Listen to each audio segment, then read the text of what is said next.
नमस्कार जंटू में स्वागत आपका। मैं हूं योगेंद्र। आप देख रहे हैं बड़ी खबर और बड़ी खबर में हम बात करेंगे एक बड़े मुद्दे की।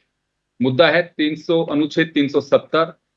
इससे सीधा संपर्क कश्मीर से जुड़ता है, जेएंडके से। मैं उसमें नहीं जाऊंगा कि आज ही के दिन ठीक 7 साल पहले पार्लियामेंट में ये मुद्दा और सब चौंक गए थे कि अमित शाह ने जब ये रिपोर्ट रखा बिल कि हम इसे हटा रहे हैं, उसके बाद में 3 अलग अलग वैली को अलग बनाया, जम्मू और लद्दाख क्षेत्र को अलग। क्योंकि मैं खुद भी गया था लेह लद्दाख की, अच्छा काम भी एक मैं मानता हूं, क्योंकि ये कहा जाता था कि वहां के लोग बड़े शांत प्रिय हैं। लेकिन अगर कर्फ्यू या कुछ ऐसी स्थिति लगती थी कि पूरे प्रदेश में, तो उन लोगों के भी वहां पे इसी तरह के हालात का सामना करना पड़ता था। वो कहते भी हैं कि हमारा वैली से कोई लेना देना नहीं रहता, भाई एक स्टेट है, वो बात सही है, लेकिन हमारे यहाँ एकदम नॉर्मल लाइफ रहती है, उसके बावजूद भी हम भी कर्फ्यू के आड़ में आ जाते थे। तो ये तो एक अच्छा काम किया। खैर, उसके बाद के कई फेजेस रहे। डेवलपमेंट की बात आई कि डेवलपमेंट होगा, आतंकी खत्म हो जाएंगे, ब्लैक मनी है वो आउट होगी, सब तमाम चीजें थी। कुछ हुआ भी, पत्थरबाजी की घटनाएं कम हुई। सिक्योरिटी के लिए सरकार को लगता था कि अनुच्छेद 370 को हटाना बहुत जरूरी है। एक सप्लीमेंट्री जो 5A धारा थी, उसका भी जिक्र किया गया।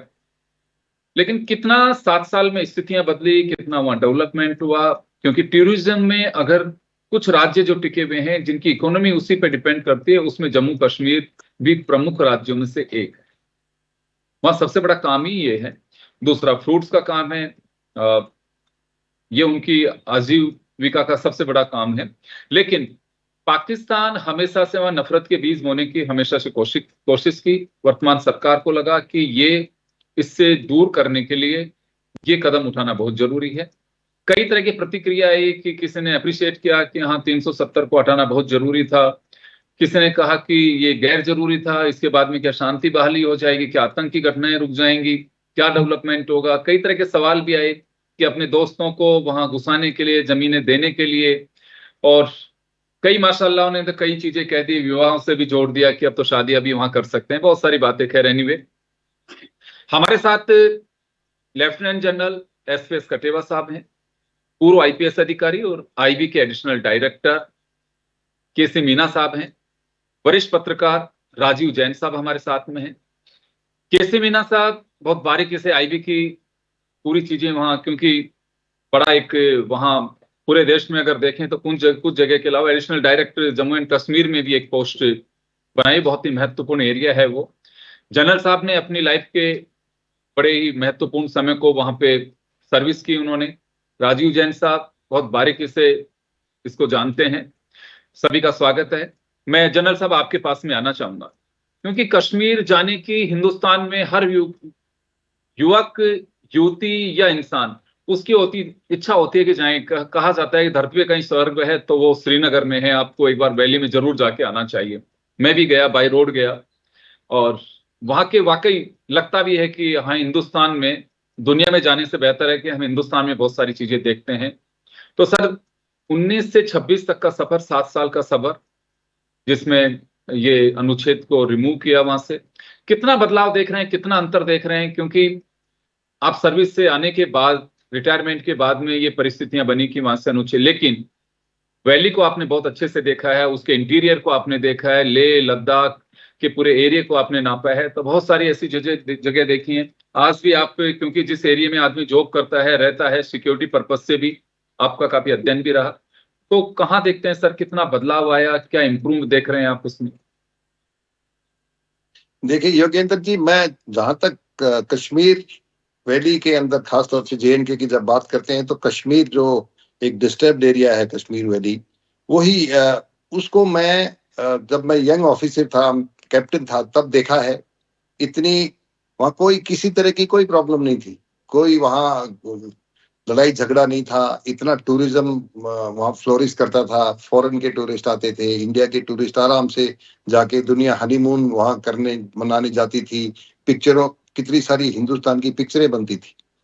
फिर धीरे धीरे 90 के जो दशक है, उसमें वहां के हालात बिगड़े, और वो उसका बिगाड़ने का सबसे बड़ा श्रेय जाता है हमारे जो हमारे पड़ोसी हैं, पाकिस्तान। उन्होंने, क्योंकि वो कि प्रॉक्सी वार उन्होंने स्टार्ट किया और धीरे धीरे धीरे ये भ्रम फैलाना शुरू कर दिया कि जो रिफ्ट है कि आप हिंदुस्तान के पार्ट नहीं हो, इंडिया के पार्ट नहीं हो। धीरे धीरे बाहर के शुरू में जब इंसर्जेंसी वहां स्टार्ट हुई थी तो वहां के लोकल इंसर्जेंट्स बहुत कम थे, लोकल उग्रवादी बहुत कम थे। या मीना साहब को भी आपको बताएंगे। और जितने बाहर से आए थे अफगानिस्तान के खासतौर से और वहां के पाकिस्तान से और कुछ ईरान तक के उग्रवादी वहां पहुंच गए थे ज्यादातर। तो वो खूंखार थे और वो वहां से वो लोग थे जो वहां पे पाकिस्तान में जिनका क्रिमिनल रिकॉर्ड होगा, जो शायद इस तरह के होंगे कि उनको बोला कि ठीक है जाओ तुम उधर जाके ये काम करो। तो उधर से आईएसआई ने उनको ट्रेन किया और फिर यहाँ भेजना शुरू किया। धीरे धीरे शुरू में हमने ज्यादा ध्यान नहीं दिया, पर एक हालात ऐसे आ गई थी कि वहां पे कोई गाड़ी जाती नहीं थी। बहुत बुरी तरह से 90s में बहुत हालत खराब हो गई थी। फिर सिक्योरिटी फोर्सेस ने संभाला, उनके भी काफी कैजुअलिटीज हुई और धीरे धीरे सिचुएशन कंट्रोल में आई। कंट्रोल में तो नहीं बोल सकते पूरी तरह से, परंतु स्टेबलाइज हुई कि आप ऐसा कोई अंदेशा नहीं लग रहा था कि ये देश से अलग होकर के भी कोई नया देश बना लेंगे। इस तरह की वारदात को सिक्योरिटी फोर्सेस ने, जिसमें हमारे जेएनके की पुलिस भी थी, सीआरपीएफ और बीएसएफ की पैरामिलिट्री फोर्सेस भी थे और आर्मी भी थी, इन्होंने मिलकर काफी कैजुअलिटीज हुई है। जम्मू कश्मीर की पुलिस की भी बहुत सारी कैजुअलिटीज हुई। ये नहीं कि जम्मू कश्मीरी वहां के लोग थे, कश्मीरी पुलिसमैन भी थे, इंसर्जेंट्स, मतलब वहां पे ऐसे लोग भी थे जो पुलिस के अंदर उनके खुफिया थे, जो उनकी तरफ टेररिस्ट को खबर देते होंगे। परंतु काफी सारे निर्दोष लोग पुलिस के थे, वो भी बहुत मारे थे। फिर अब जब धीरे धीरे फिर थोड़ा इंप्रूवमेंट हुआ, इलेक्शन हुए वहां। और आपको बता दूं कई साल तक 370 होने के बावजूद भी जो सिक्योरिटी थी इंटरनेशनल, जो हमारी जो वहां के वो थी, वो सिर्फ आर्म फोर्सेस के पास स्पेशल फाइनेंस, वो जो आर्म फोर्सेस स्पेशल पावर्स है, एफसा जिसको बोलते हैं, वो पावर थे। और उसके हिसाब से उसी आर्टिकल के तहत आर्म फोर्सेज वहां अपना स्टेबिलिटी ला रहे थे और उग्रवादियों को न्यूट्रल कर रहे थे। फिर ये स्ट्रॉन्ग गवर्नमेंट आई, मजबूत। और ये आर्टिकल आप खुद ही देख रहे हो कि जो 370 थी वो खुद ही कॉन्स्टिट्यूशन में एक टेम्परेरी आर्टिकल थी कि जब तक वहां सिचुएशन ठीक होगी तो उनको फिर हम हटा देंगे। और इस 370 के हटने के बाद एक चीज जो अभी हैंड साइड में हम सोच रहे हैं कि ये आपने ठीक बोला कि लद्दाख को अलग करते, क्योंकि लद्दाख का जो वहाँ बुद्धिस्ट ज्यादा है और जो वहाँ की जो मुस्लिम पॉपुलेशन है वो भी शांति प्रिय है। जब भी वैली में कितना ही दंगे हुए, कितने दंगे फसाद हुए हैं, लेह में फिर भी अशांति थी। कारगिल लड़ाई के दौरान भी वहाँ की लोकल पॉपुलेशन थी, वो हमेशा सिक्योरिटी फोर्सेस के साथ रही। और कहीं उन्होंने इस तरह की मोल नहीं डाल पाए लद्दाख की पॉपुलेशन में, कारगिल की पॉपुलेशन की जो भारत सरकार के खिलाफ हो जाए या उग्रवादियों के फेवर में हो जाए, क्योंकि वो उनके फेवर में नहीं थे। इसलिए आप देखे हुए कि किसी भी तरह की कोई उग्रवाद की घटना लद्दाख में नहीं हुई और कारगिल तक नहीं हुई, सिर्फ वैली में हुई और फिर जम्मू की तरफ धीरे धीरे आने लगी। जैसा जब हटाया था 370 को, और उसके साथ में योगेंद्र जी एक 35A एक और स्पेशल स्टेटस था। 35 हाँ 35 उसको भी हटा दिया। उसमें उनको और तरह की ऑटोनॉमी मिली हुई थी कि बाहर का आदमी वहां जाके प्रॉपर्टी नहीं खरीद सकता। और वहां के जो सर्विस करने के लोग जो वो थे, वो काफी सारे उनको स्पेशल स्टेटस मिला हुआ था। वो 370 के साथ ये जो 35A थी, ये ज्यादा प्रॉब्लम कर रही थी इंटीग्रेशन में। तो ये दोनों जब हट गई और ये लगा, ये बात जरूर है कि बोल दिया कि 370 हटते सब शांति आ जाएगी, क्योंकि 370 के कारण उग्रवाद नहीं था। हाँ 370 के कारण रिस्ट्रिक्शंस थी, क्योंकि स्टेट गवर्नमेंट और स्टेट गवर्नमेंट की जो मशीनरी थी, अभी मीना साहब बताएंगे, क्योंकि वहां की लोकल उनकी पुलिस की इंटेलिजेंस थी, उसमें उनके थोड़े बहुत ऐसे मोल होते हैं जो जाकर के वहां बता सकते थे। और लोकल पॉपुलेशन में धीरे धीरे फिर उन्होंने, उग्रवादियों ने जो वहां के यूथ थे, मिसगाइडेड यूथ थे, उनको अपनी तरफ करके लोकल इंसर्जेंट्स को वहां खड़ा किया। पर ये हटने के बाद ऐसा लगा कि हम बिल्कुल अभी ठीक हो जाएगा और सब कुछ शांति हो जाएगी, पत्थरबाजी बंद हो जाएगी। हाँ, एक बात जरूर है कि उसको जब स्टेट में बनाया तो जम्मू और कश्मीर को एक स्टेट बना दिया और लद्दाख को एक यूनियन टेरिटरी बना दिया। अभी आप यूनियन टेरिटरी तो बनाया उनको, पर वहां भी इलेक्शन वगैरह नहीं, तो आप देख रहे थे कि धीरे धीरे अभी वहां पे भी थोड़े बहुत प्रोटेस्ट होने लगे हैं, और उसी बिल्कुल प्रोटेस्ट के चक्कर में एक बार वहां थोड़े बहुत आग वगैरह को मार वो भी हुई, तोड़फोड़ भी हुई, जिसके दुर्घटनाएं भी कारण हुई। जी जी। वांचुक को उन्होंने जेल में भी रखा। तो वो मांग रहे हैं कि हमको आप स्पेशल स्टेटस यूनियन टेरिटरी का, जिस तरह दिल्ली है हमारी असेंबली होनी चाहिए, हमारे पास भी चीफ मिनिस्टर होना चाहिए। अभी वहां पे सिर्फ एक जो लेफ्टिनेंट गवर्नर है वो एडमिनिस्ट्रेटर वही काम कर रहे हैं, वहां कोई जो लोकल जो भागीदारी होती है सिविल पॉपुलेशन की वो नहीं है। वो जो ऑटोनोमस बॉडी थी जी जो बिल्कुल। लोकल थी तो वो ये है। 7 साल का समय आपको लगता है कि इस ओर भी फोकस करने की आवश्यकता थी, क्योंकि वहां लोगों को लगता है कि हमारा अपना पॉलिटिकल प्रतिनिधित्व जितना होना चाहिए वो नहीं हो पा रहा, हमारी इंडिपेंडेंट सरकार होनी चाहिए। चलिए मैं वापस लौटूंगा सर आपके पास में, मैं केसी मीना साहब का रुख करना चाहूंगा। मीना सर, रिपोर्ट्स होंगी एजेंसीज की, उसके आधार पे ही, उसी को आधार बना करके, कुछ हालात को आधार बना करके, और 370 और 35A को रिमूव किया गया है वहां से, जिसकी सरकार को लगता होगा कि इसकी बड़ी आवश्यकता है। सर लेकिन क्या इनपुट्स ऐसे हैं अभी भी कि वहां हालात सामान्य हैं, या सिर्फ इससे से हम राहत की सांस ले सकते हैं कि पहले से बेहतर है? नमस्कार। मैं जनरल साहब की बातों से सहमत हूँ कि जब इन्होंने वहाँ घाटी में देखा है उस वक्त उस तरह का उग्रवादी घटनाएं कुछ नहीं होती थी, शांत था घाटी जो है। लेकिन बाद में 89 के बाद में जिस तरह से 90 के पाकिस्तान ने आसपास का समय बड़ा क्रूशियल समय रहा वहां का। प्रॉक्सी वार जो चलाया पाकिस्तान ने, उसके चलते ये घटा। और हमारी भी एक तरह से ये कहिए कि इच्छा शक्ति जो होती है, राजनीतिक इच्छा शक्ति की बात कर रहा हूं मैं, वो उस तरह की नहीं थी। मेरे हिसाब से ये था कि 370 हमें बहुत पहले हटा देना चाहिए था।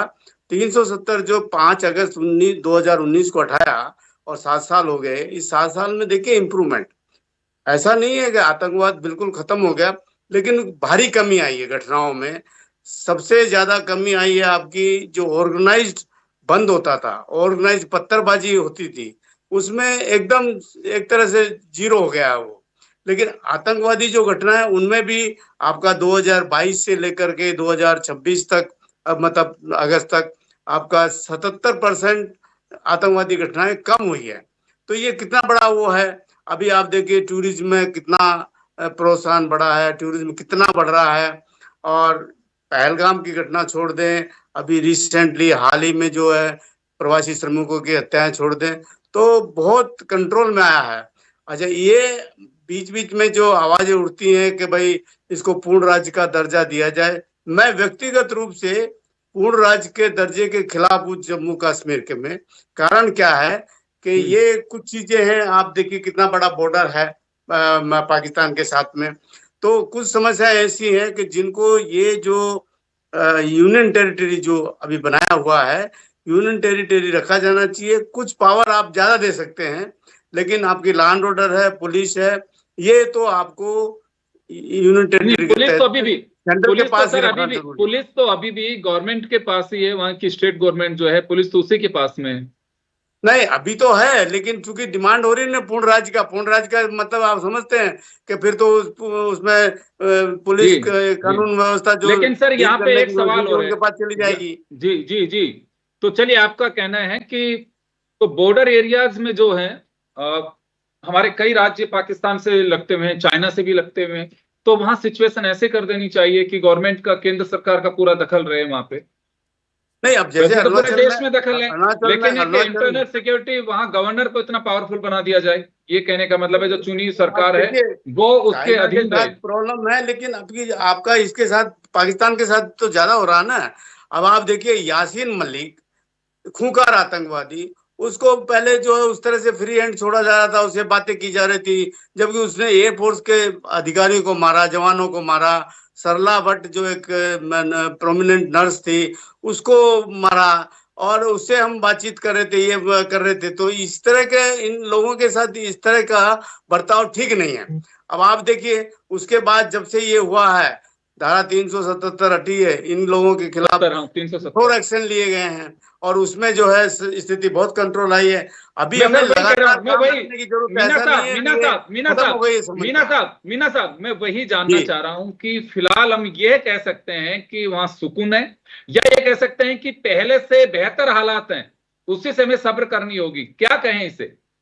बहुत बेहतर हालात है, बेहतर नहीं बहुत बेहतर हालात है। तो सुकून नहीं कह अभी सकते वहां इसे, बच्चे सुकून नहीं कह सकते सर, सुकून नहीं कह सकते अभी इसको ना, कि हाँ सुकून के हालात हैं वहां अभी कश्मीर में। बिल्कुल सुकून सुकून कह सकते हैं, सुकून इसलिए कह सकते हैं, मैं बताऊं आपको।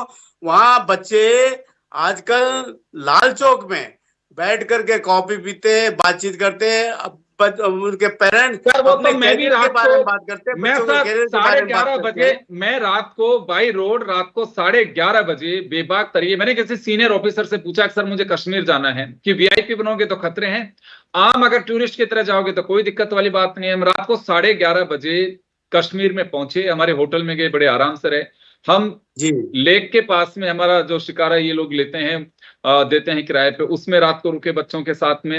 1:30 बजे तक वहां आराम से रात को घूम रहे थे। एक रेस्टोरेंट जहाँ पे खाना खाया, एक क्योंकि उस कोने के पास में से एक ही वेज रेस्टोरेंट वहां पे है जिसमें काफी भीड़ पड़ती है, उसके ओनर को पिछले दिनों गोली मार दी गई। पहलगाम की एक घटना हुई, टारगेट किलिंग हो रही है। तो सर सुकून तो नहीं कह सकते, इसे बेहतर जरूर कह सकते हैं कि पत्थरबाजी की घटनाएं कम हुई हैं, नहीं, लोग जा मैं रहे हैं, अपना सुकून धंधा इसलिए तलाश कह रहा रहे हूँ हैं। कि आप खुद बता रहे हैं कि इस तरह का बदलाव आपने देखा, खुद ने देखा, तो कितना 370 से चेंज आ पहले गया सर, है। 370 से पहले की बात बता रहा हूं मैं, 370 से पहले भी मैं रात को घूमा हूं वहां पे कश्मीर नहीं, में। पहले तो जनरल साहब ने बताया ना कि पहले तो उस तरह का था नहीं, 89 से पहले उस तरह का सर था ये नहीं मैं वैली में। 2014, मैं हाँ डेट में इसमें से निकाल रहा हूं, 28 मई 2014 को मैं आराम से हाँ। घूमा वहां पे।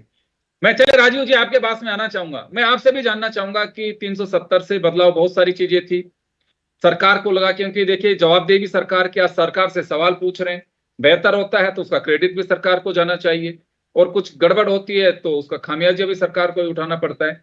तो कश्मीर के हालात आफ्टर 370 और 35A को रिमूव करने के बाद हम इसे बेहतर स्थिति कहें या फिर सुकून कहें, मैं इसी पर जानना चाहूंगा, क्योंकि किसे में ना साहब से भी मेरा यही सवाल था। देखिए योगेंद्र जी, स्थितियां तो काफी बेहतर हुई हैं कश्मीर जी के साथ। मतलब 370 हटने का मैं दूसरे रूप में भी देखता हूँ। देश के दूसरे हिस्सों में इसका ज्यादा स्वागत हुआ। दूसरे हिस्से के लोग जो मतलब कश्मीरी नहीं है, वो तो चीज चाहते थे कि 370 बहुत पहले हट जानी चाहिए, हट क्यों नहीं हटी। लेकिन जब एक हार्डकोर सरकार आई तो उसने जो उसका पुराना एजेंडा भी था, उसके कोर इशू में भी ये शामिल था कि हम 370 हटाएंगे। तो जी उस सरकार को जब मौका मिला उसने 370 35 से जो आर्टिकल है उनको विलोपित किया संविधान से। तो देश के दूसरे हिस्सों में बड़ी खुशी मनाई गई। अब कश्मीर में स्थितियां तो धीरे धीरे ही सुधरती थी, क्योंकि इतना हालात इतने बिगड़ गए थे कि वहां उसको काबू में करने के लिए सरकार को कई उपाय करने पड़े। वहां के राज्यों को केंद्र शासित प्रदेश बनाया गया। तो जी सरकार सर, सबसे पहली तो ये घटना यही होती थी कि पत्थरबाजी की घटनाएं कभी भी हो जाती थी, इससे लोग डिस्टर्ब होते थे, वो घटनाएं खत्म हो गई, इसमें कहीं कोई संदेह नहीं है। पहले से की तरह ब्लास्ट होते थे वो भी कम नहीं हो रहे, मैंने नहीं सुना अभी कोई ब्लास्ट हुआ, कोई एक आध कोई घटना हुई। हाँ, लेकिन जैसे आतंकी घटनाएं बीच में जब पहले की जितनी नहीं, लेकिन अभी भी हो रही हैं। तो मैं वही जानना चाह रहा हूं कि हालात तो बेहतर हुए हैं, सुकून नहीं कह सकते अभी भी, इसमें क्या थोड़ा समय लगेगा? और अभी जिस तरीके से आप ये कह रहे हैं कि पत्थरबाजी मतलब वो जो घटनाएं कम हुई है, तो उसका दूसरा मतलब हम एक असर उस रूप में भी देखेंगे, जो कश्मीरी युवक थे जो पत्थरबाजी थे, वो कहीं ना कहीं शायद वो मुख्य धारा में शामिल हो रहे हैं। उनको लगने लगा है कि नहीं, मुख्य धारा में जो अपना पढ़ाई का है, दूसरा है और जो काम धंधे है, नौकरी है, रोजगार है, उस रूप में देश के दूसरे हिस्सों में भी हमारी वक्त होगी। तो वो शायद वो पत्थरबाजी का तो एक मतलब रीजन जो मैं समझ पा रहा हूँ, तो वो भी हो सकता है कि वो बच्चे मुख्य धारा में शामिल हुए होंगे।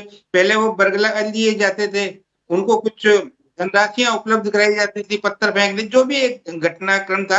ये तो जनरल साहब और मीना साहब ज्यादा जानते होंगे इस चीज को। तो वो कहीं ना कहीं कम हुई है। वो अपने एक तो सर मैं वही कह रहा हूं, तो फिलहाल हम ये कह सकते हैं कि हालात पहले से बहुत बेहतर हैं, लेकिन आज भी सुकून का इंतजार है। उसकी घटनाएं जैसे पहलगांव की घटनाएं, टारगेट किलिंग, वहां लोग जो अपना समर्पण अपनी वैली के लिए, अपने प्रदेश के लिए करना चाहते हैं, उन्हें टारगेट करके मार दिया जाता है, चाहे पुलिस वाले हों, चाहे नर्सिंग स्टाफ हो, चाहे टीचर हों, या वहां के लोग हों जो चाहते हैं कि हमारे यहाँ सुकून रहे, हमारे यहाँ के अपने लोग अपनों के बीच में रहें। तो ये कुछ चीजें हैं जो अभी भी लगता है कि वो सब कुछ खत्म होगा तभी होगा। तो मैं जनरल साहब के पास में जाना चाहूंगा, क्योंकि एक एक सवाल में वापस लूंगा। तो सर, आप काफी बेहतर स्थिति को समझते हैं वहां की को, क्योंकि सिक्योरिटी रीजन से कुछ चीजें ऐसी हैं जिनको हम यहाँ शेयर नहीं कर सकते हैं, बात नहीं कर सकते हैं, हाँ, लेकिन जिन पर चर्चा कर सकते हैं उन पर चर्चा करना लाजमी है। फिलहाल ये कह सकते हैं कि वहां अलर्ट रहने की बहुत ज्यादा आवश्यकता है। और जो हालात बेहतर हुए हैं, बात बिल्कुल सही है, सभी कह रहे हैं कि स्थितियां बहुत बेहतर हैं, क्योंकि हम भी देखते हैं पहले की जितनी घटनाएं नहीं होती हैं, इंप्रूवमेंट है, बात सही है, इंप्रूवमेंट होता है, डेवलपमेंट भी हुआ है वहां पे, इससे भी खारिज नहीं कर सकते। लेकिन ये सिचुएशन सर एक चैलेंज के रूप में खड़ी रहेगी हमारे सामने, या दी एंड आएगा इसका भी कभी? देखिए योगेंद्र जी, मेरा पर्सनल ओपिनियन है कि ऐसी जो इंसर्जेंसी, इस तरह के प्रॉब्लम होते हैं, वो सिक्योरिटी फोर्सेस से आप उसका परमानेंट हल नहीं निकाल सकते। इसका पॉलिटिकल सॉल्यूशन ही निकलना होता है। और इस तरह से अगर इनको स्टेटहुड दिया जाएगा तो उसके बावजूद भी आप काफी सारी आर्टिकल हैं, काफी सारे रिस्ट्रिक्शन आप लगा सकते हैं। आप नॉर्थ ईस्ट के स्टेट्स को ले लीजिए, कितने सारे स्टेट्स हैं जिसके अंदर अभी भी स्पेशल स्टेटस है 371 का।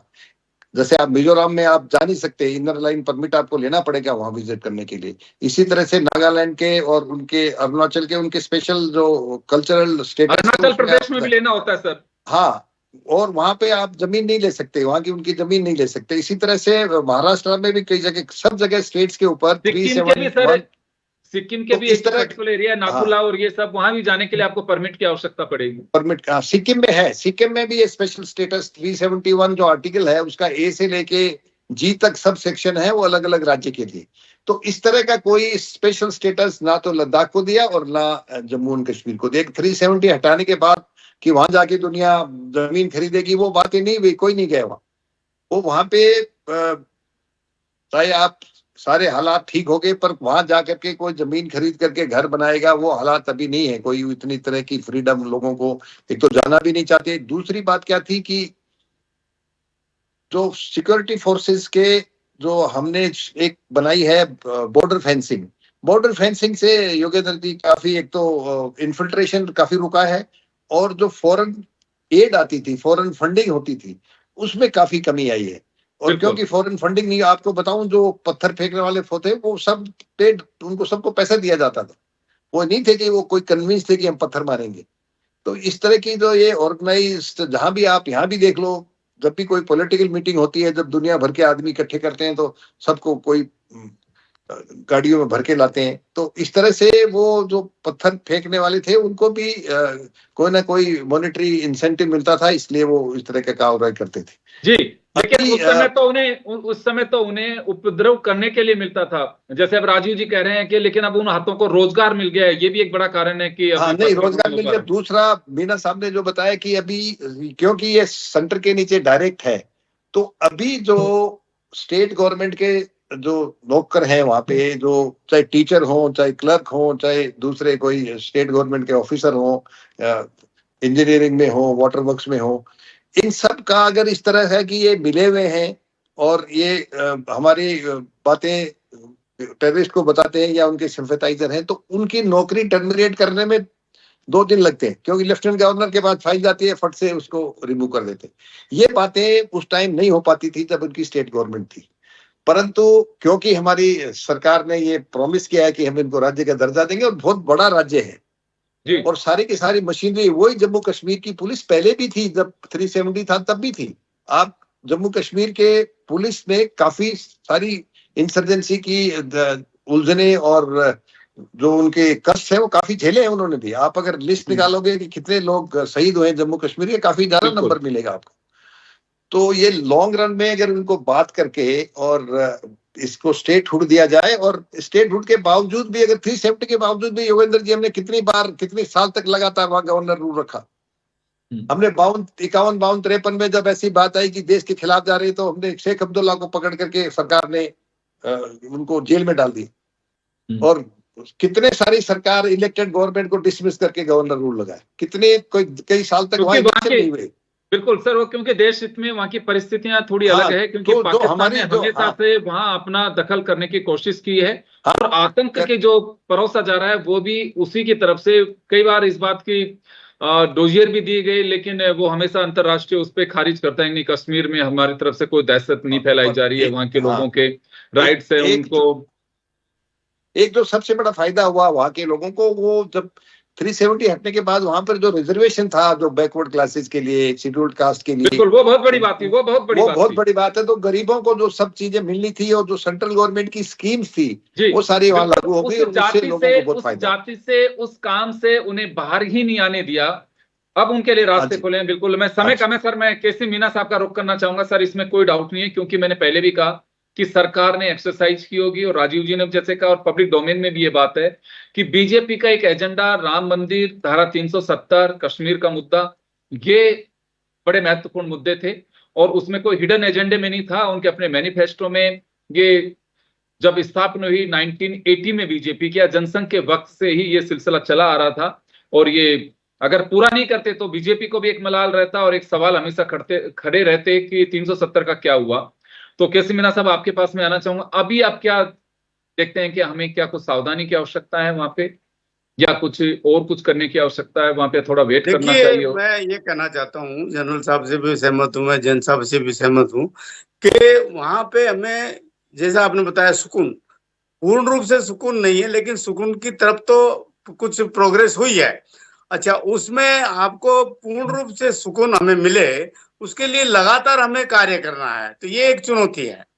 तो अभी हमें इसमें संतुष्ट नहीं होना है कि भाई इतनी प्रोग्रेस हो गई, इतनी आतंकवादी घटनाएं कम हो गई, तो इसलिए लगातार हमें एफर्ट्स करना है, लगातार हमें काम करते रहना है।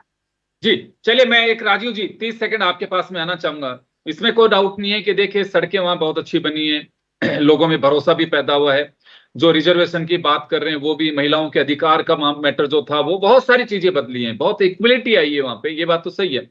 लेकिन बीच बीच में कभी जैसे पहलगांव की घटनाएं, टारगेट किलिंग की घटनाएं, वहां के अपने लोग जो सर्विस देते हैं, यानी कि गवर्नमेंट जॉब में, उनको मार दिया जाता है, पुलिस वालों को मार दिया जाता है, तो ये कुछ ऐसी घटनाएं सरकार कर रही होगी, लेकिन फिर भी आज एक चुनौती है अभी भी ये वाली। नहीं योगेंद्र जी, निश्चित तौर पर ये चुनौती है कि इस तरीके की मतलब छुटपुट घटनाएं भी होती हैं, तो वो हमारे लिए तो सबके लिए चिंता का विषय है ही। लेकिन इन सब को रोकने के लिए जो स्थानीय जन भागीदारी है उसको बहुत बढ़ाना होगा।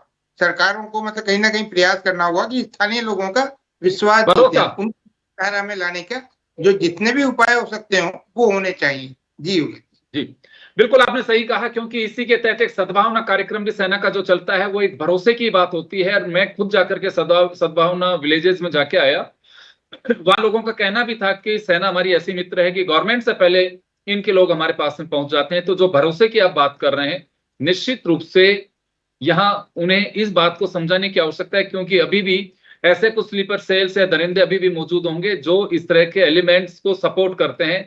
तभी पहलगांव की घटना हो, चाहे भी भट्टों पे जो 2 मजदूरों को मार दिया गया वो घटना हो, पिछले दिनों पुलिस वाले को जो मार दिया गया वो घटना हो, तो ऐसे कुछ जो घटनाएं हैं वो इसी तरह से के जो लोग हैं वो कारित करवाते हैं। यहाँ सावधान, और अभी भी हमें कुछ जो चुनौतियां हैं उनसे निपटने की आवश्यकता है।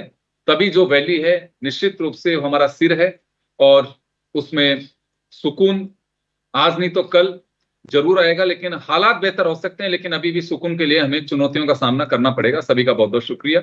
बड़ी खबर में इतना ही, दीजिए इजाजत, नमस्कार।